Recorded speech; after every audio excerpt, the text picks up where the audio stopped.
Welcome to our first episode of Q&A with me. I decided to create this episode because since we have started the Biohacking Menopause group, this was on Facebook and the private membership, I get questions all the time. And very often it's the same ones over and over again. So I thought, well, let's just do an episode with just 3 questions, not a lot. It'll be very, very quick. And before we get started, in case you are wondering what in the world is this Biohacking Menopause support group, this is a women's only private membership that I'm talking about. But we also have a Facebook group that's for free. But the membership is just a bit more intimate, doesn't have all the Facebook noise. It's only $24.99 a month, super cheap. And the support you get is amazing. Just being around like-minded women. We have live Q&As every week with either me or a guest expert. I teach you breathwork sessions. You get the information you need. It's all organized and super easy to find. And we have giveaways, which is super fun. Every month we have a giveaway. And the month of August, which is where we are now, we have True Diagnostics. This is a biological age test kit, but it is the most comprehensive one out there. The report is unbelievably detailed. The best part of it is the pace of aging. At least that's the part I like, to see how fast or how slow you're aging. And that kit is about $230. And we have it for free for our winner in August. So it's September 1st is when I make the draw. So you have until then to win this kit. But not only that, you can win a free kit, but we are getting 4 kits for our members at a price of only $150. So it's a really great deal. And so, yeah, jump on in, biohacking-menopause.mn.co. The link is in the show notes. And before we go through our questions, I want to remind you to please rate and review the podcast on Apple Podcasts or Spotify or wherever you listen to your podcast, because that's how we reach other women to come in and tune in and learn more about biohacking menopause. And if you're not watching this on YouTube, well, maybe you want to go there and check it out and see some of our guests. Sometimes, they're gesturing with their hands, and they need to share PowerPoints and stuff like that. So it's really fun to go to the YouTube page too. And that's Hack My Age. Always Hack My Age, wherever you want to find me on social media. So let's get to our 3 questions. Very, very quick. The first one is, I just started hormone therapy. I'm taking estradiol and progesterone. This is pretty standard. I gained 8 pounds out of nowhere. HRT really helped my night sweats go away completely, and I'm sleeping so much better, but I'm tempted to go off because I just don't want to keep gaining weight. What am I doing wrong? You're not doing anything wrong, right? You're just trying to find out what formula works best for you. And at the end, on the 3rd question, we're going to talk a lot about the different types of formulas that are out there. You just haven't found it yet. So I'm guessing that it may be the progesterone, which you want to play around with maybe, but I want to explain first that women who do go on HRT, they tend to gain less weight. And that's because it's usually estrogen that's controlling the blood sugar. All right. Blood sugar control. This is where, when we get our blood sugars out of control, then we store fat. So we want to make sure that's under control. And that's usually estrogen is doing that. So my guess is that maybe it's progesterone. Some women who are sensitive to the progesterone, they may gain weight in their hips, their thighs, their abs, and you may need a little time. So actually, before you mess around with the progesterone, I would wait a couple more weeks, because I've seen so many women where it's just their receptors are getting used to the new hormones, and they just need a little bit more time. And then that weight gain, which very often is just bloating or water retention, that goes away after several weeks or months. But if it doesn't, if you're still bloated, if you still feel like you've gained some weight, then I'm guessing it could be an overdose of progesterone. So first of all, make sure you're not on progestins, which is the synthetic progesterone. You want real natural progesterone that's identical to our body's own progesterone. But assuming you're doing that, obviously talk to your doctor first, see if you can move things around. But I would say, if you want to You can either change the dosage, you can bring down progesterone a little bit. I'm not sure how many milligrams you're on, or if it's a cream or it's an oral. See if you can lower that dosage. You can also have the option of switching to a cream or an oral. I'm not sure whatever the opposite of whatever it is that you're taking. And the third option you have is to try to either cycle it in days 14 to 28 of your period or of the month if you're not cycling, or going static, meaning taking it every day and seeing how you feel with that. Usually women are either doing 2 or 3 weeks on and 1 or 2 weeks off. But again, this is your body and how you feel, and you talk to your doctor about that. So the only thing is, when you're lowering progesterone, you want to make sure that it's in balance with estrogen and monitor the uterine lining, usually with an ultrasound. You get this regularly with your doctor once a year. Make sure that it's not thickening too much. You want to be balanced with estrogen. The other thing that you can do is go off all your hormones completely and then go back on. So if you go off and the weight comes off, well, then you can suspect that maybe it is the HRT and not diet, not exercise, or something else that's going on in your life. You may be surprised if your hot flashes come back and go, oh no, you want that good sleep, but you also want to have happiness in your body too. So that's another choice that you can try to do. And it's just experiment. This is all like self-titration. And I've got a great self-titrating chart on how to find your optimal dose. It's in the Biohacking Menopause group, both of those groups. And if you can't find it, just send me a message.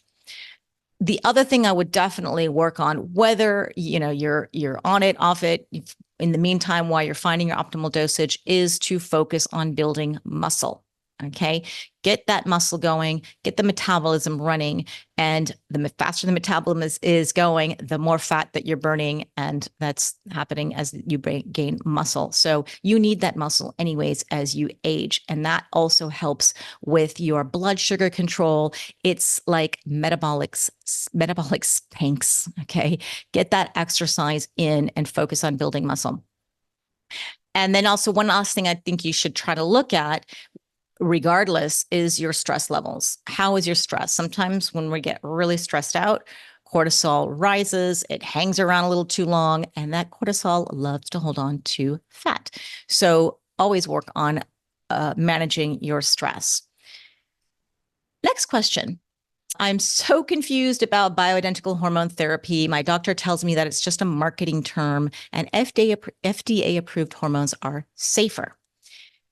I hear this all the time too, right? So no, I disagree. Everything that I've learned from all my guests and all the reading that I've done and all the training that I've done with the Institute of Bioidentical Hormones, the Institute of Bioidentical Medicine, you can see I am a little biased towards the bioidentical. I have been trained and taught that bioidentical hormones are better than synthetic. It doesn't mean that the synthetic doesn't work, but I think you may want to bring some information to your doctor, because bioidentical hormone therapy, hormones in terms of progesterone or estrogen, they exist, FDA approved. So, why would your doctor say it's marketing if the FDA has created their own bioidentical hormones too? So when we're talking about bioidentical hormones, we're really talking about estrogen, progesterone, testosterone, and there are others. And this just basically means that they're coming from plant sources, and they're made to be identical to the hormones that we have in our body. If you look at them under a microscope, the structure, the size is very, very similar to our body's own hormones. I personally believe there's nothing more natural than your own body's hormones. So if we have a choice, I'd prefer to avoid the synthetic. And there are studies, some doctors say, oh, there's no studies on bioidentical hormones. Yes, there are. Historically, there are more studies done on synthetic, but they exist studies on bioidentical hormone, and they've shown to have the same effect with fewer side effects and fewer risks. Okay, so that's why we want to go bioidentical whenever we can. So do your own research until you conclude what's best for you. Do what you want. I want bioidentical. And again, if bioidentical is not an option, I always think about the woman who either cannot get a bioidentical or chooses not to take hormones in general for one reason or another, that's fine too. Okay. There are a lot of things that we can do to protect our bones, our brain, our heart. And we need to do those whether we're on hormones or not on hormones, right? And I also think any hormones is better than no hormones. With the exception, if you're on estrogen, you always want to have progesterone, especially if you have a uterus intact. The last question. We're rolling along quite quickly here. This is going to be a very short episode. I don't understand what compounded hormones mean and why my doctor is against it. She says they're unregulated. Unregulated. Okay. What does compounded hormones mean? A lot of people can get confused when you throw out words like bioidentical and compounded and pharmaceutical. I know it gets crazy. You can actually download, I have a little menopause program in my programs, and I think it's free. So you can go and check out programs on hackmyage.com, and it explains a lot of this stuff. But in the meantime, compounded means that your doctor has created a prescription that is sent to a lab, and the lab mixes it in there specially for you. It's not like in the pharmacy already there in packages and everything. The compounding pharmacy is where they make, it's like tailor-made formula for you. It allows us to have a lot of flexibility. I call it precision medicine. Okay. So once that, the way it works, at least in Spain, where I am, is my doctor gives me this prescription. I go to a pharmacy, and in the US, it's the same. And you give the pharmacist your prescription. They say, come back in a few days. You come back because the lab has created your formula just for you. And there are also, just to get out of confused, so compounded hormone, that's what compounded hormones versus, let's say, FDA approved. Sometimes we call them pharmaceuticals. Okay, pharmaceutical hormones or FDA approved hormones. And this means your doctor just gives you the prescription. They have, usually in the pharmacy, they have it already. They give it to you the same day because it's just there on the shelf. Right. It's not tailor-made for you. There may be different types of, there's patches and gels and creams and all that. There's different dosages as well. You know, these are just sort of standard dosages. But if your doctor wants something really specific for you, wants a certain amount of estradiol and a certain amount of estriol in there, and wants to compound and put those two together so that you don't have to take two different things or three different things, they can mix it all up in the same little bottle, and it's right there for you. So a lot of times it's really convenient too, and can be cheaper if you're putting in a lot of things together in the same one. Generally, if you're just getting estradiol at the pharmacy, the FDA approved pharmaceutical one just off the shelf there, then that will be usually cheaper than if you actually have to tailor make your estradiol. And then the third thing that's out there is over the counter. And this means you can go onto even Amazon, and I wouldn't recommend going to Amazon, get your hormones, but you can find a lot of websites that do sell over-the-counter hormones. Karen Martell, for example, she's my menopause bestie, and we've done a lot of podcasts together with her. She's got a fabulous podcast called The Hormone Solution, and I recommend you to follow her too, but she's created her own hormone creams because she also struggles with getting the right formulas for her patients. Even though she's not a doctor, she works with doctors. She has a team of doctors. And so they like to get certain ingredients inside of their formulas. The benefit of a compounded hormone is that you can choose. Like if you don't like the creams and you don't like the gels, you can make a capsule, you can make a lozenge, you can make sublingual drops, you can do injections. You can do pellets, which I'm not a fan of pellets, but you can create anything you want. And that's what's so cool about it. And why would we want to create anything we want? Because you may be allergic to something in the base, or maybe you need a really precise dosage of something. We have sensitive types. If you're a sensitive type, you know who you are. You are sensitive to food, you're sensitive to medicine, you're sensitive to pollution, you're sensitive to a lot of things. So very often for those sensitive types, we need to make compounded formulas because you don't do well with all the fillers and binders that are in the regular FDA formulas. Or say you're allergic to peanuts. You can't take the peanut oil that's in progesterone. So we know compounding pharmacists can make your hormone formulation that has MCT oil, for example, or Karen Martell. I think she uses MCT oil in her formulas as well. So it's nice to have all these other options. And then there's the fact that the FDA doesn't make testosterone for women. So if you need testosterone, like, you got no choice but to do compounded, and it better be safe. And your doctor will not be prescribing something that's not safe for you. So pharmacies are regulated. Okay. They need licenses.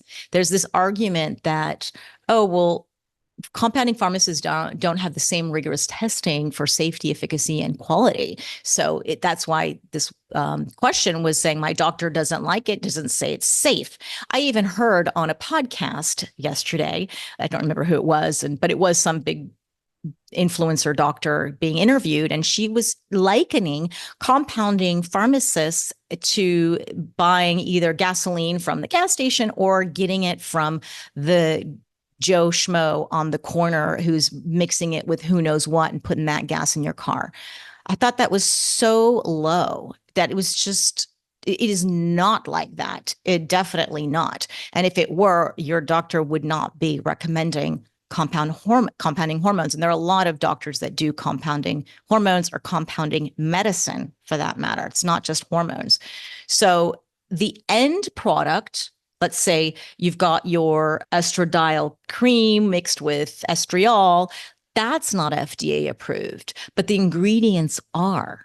The ingredients are FDA approved in compounding pharmacies. So the FDA in general, they can't patent hormones. Okay, but they can patent delivery methods, and that's where the money is to be made. So, and what's also pretty cheeky is that the FDA is the only one that's allowed to use the words safe and effective.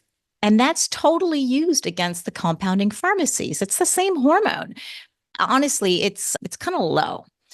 So compounding pharmacies are regulated for safety, quality, and efficacy. I know in the US for sure. I'm assuming Europe is probably even held to higher standards, but I'd have to confirm that. And in the US, these standards for the compounding pharmacies are set by the FDA.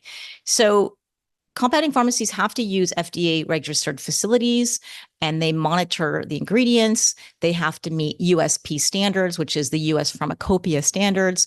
Then each state itself has its own board with that license and regulates these compounding pharmacies, and that they have to align with or even exceed the federal standards. They've got routine inspections. They have inspectors coming in, checking their weights and their measurements, make sure that they're, these are all correct. And it's really important that they are. So, and even compounding pharmacies have to have really detailed records of the prescriptions that they make. And they have to include the source, the lot number, the ingredients that are being used. They have to do a lot, is the way I understand. I did a great podcast interview with Carol Peterson, and she's a compounding pharmacist. She's got 30 years in the game. Link to that is in the show notes. It's fabulous. Keep in mind, of course, she is a compounding pharmacist, so she's biased. I'm a little biased towards the bioidentical hormones. You have to always question people like me or like her or anyone you're getting information from. What is that person's background? And it'll just give you a clue, like, does this apply to you or not apply to you? I always tell women to be open, to explore, to be curious, to ask questions. Don't give your power to someone else. Learn, be a little skeptical, and know where your source is coming from. And not that every person I interview on this on this podcast should be held up to a little skepticism, in my opinion. I'm always thinking about that. Everything they say may be true or may not be true. That's for you to decide. Is it true for you? But what Carol Peterson said is that the FDA isn't guaranteeing anything either. So it was super interesting. What she said was that compounded pharmacies can have only 10% error in variability. There's an error margin of 10%, meaning that If they make 100 milligrams of compounded progesterone, well, then maybe it'll contain 90 or 110. Like they have that room for error. And she went on to say that FDA approved had 30%. She quoted levothyroxine as an example. Levothyroxine is a thyroid hormone. That's really high. And then, so that would mean if you have 100 milligrams of progesterone that's labeled on the bottle, they have an error. It can be 70 milligrams or it could be 130. And if you're a sensitive type, like that's huge. That can have an impact on how you feel. So is this true? I don't know. I did a little research, and in my research, I found that the FDA has 5% variability. So again, that's for you to decide, who do you believe and what do you want to do? So when it comes to compounding pharmacies, what are you going to do? Well, the quality control depends a lot on the practices and the standards of each individual compounding pharmacy. So you got to have trust in that pharmacy. And I think just like anything, just because someone's a doctor doesn't mean they know everything and it's all fabulous. Like they're good doctors and not so good doctors. And I'm going to say that there's probably compounding pharmacies and compounding pharmacies, and FDA approved and FDA approved. I think it's no guarantees. I liked what Carol had to say about that. So you got to do your own due diligence to make you feel safe and what works for you. If you trust your doctor, hopefully you found a good doctor and you trust your doctor. If you don't, if there's any doubt, if you're being gaslit, if you're not being heard, you got to change your doctor. And we have a whole other episode on this, a couple episodes back. I even have a blog article on it and how to find a new doctor. And the other thing is, well, you can always test and see how you feel on those compounding hormones.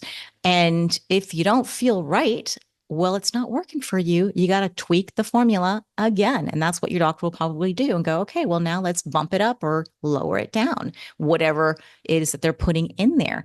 And you can always test through blood, through urine, through whatever it is that you're testing, and see if you're in this sort of Goldilocks zone or if you're feeling good. So you got your symptoms to go by, and then you have some analysis to do. So that's my 2 cents on what to do or what to say to your doctor about compounding. I'm a fan. I know a lot of people, it's like, again, there's 2 different camps, people who like it, people who don't like it. But I think that there's good and there's bad, and it's you decide how to find the middle ground, or at least all the good. So thank you for listening. I want you to stay open, stay skeptical, do your due diligence. Knowledge is power, of course, and do what's right for you, not for me, but for you. If you got more questions, I love to hear them. If you like the Q&As, this is the first one I'm doing. I'm a little nervous about it. I find it a bit awkward, but I'll get used to it. So I think if you like these Q&As, then please come and tell me more, ask me more questions. And you can find more information and you can be part of a group, the Biohacking Menopause group, or you can find me on TikTok, on Instagram, and all the social media. It's always Hack My Age. So thanks for listening, and I will see you guys next time.